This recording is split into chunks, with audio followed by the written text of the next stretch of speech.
నందకానికి నమస్కరించమని చెప్తున్నాడు. ఇంతవరకు చెప్పినటువంటి విష్ణు స్వరూపం చెప్పాక ఆ తర్వాత ఒక స్తోత్రం చెప్తున్నారు. ఇది విష్ణు పంజర స్తోత్రం. దీని పేరు పంజరం అంటే తెలుసు కదా, పంజరం అంటే మన చుట్టూ అది ఉంటుంది.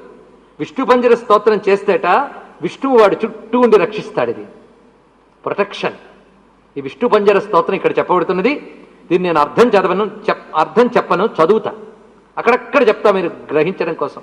ఈ విష్ణు పంజర స్తోత్రం వింటే చాలు, దీన్ని స్మరిస్తే చాలు. నృకేశరిన్ వైజయంతీం సంప్రగృహ్య శ్రీవత్సం కంఠభూషణం వాయవ్యాం రక్షమాం దేవా హయగ్రీవ నమోస్త్వంతరిక్షే జనార్దన మాం రక్షస్వాజిత సదా నమస్తే స్వపరాజిత విశాలాక్షం సమారుహ్య అకూపార నమస్తుభ్యం మహామీన నమోస్తుతే కరశీర్షాంగులీషు సత్యత్వం బాహుపంజరం కృత్వా రక్షస్వ మాం విష్ణు నమస్తే పురుషోత్తమాం ఏతదుక్తం శంకరాయ వైష్ణవం పంజరం మహత్.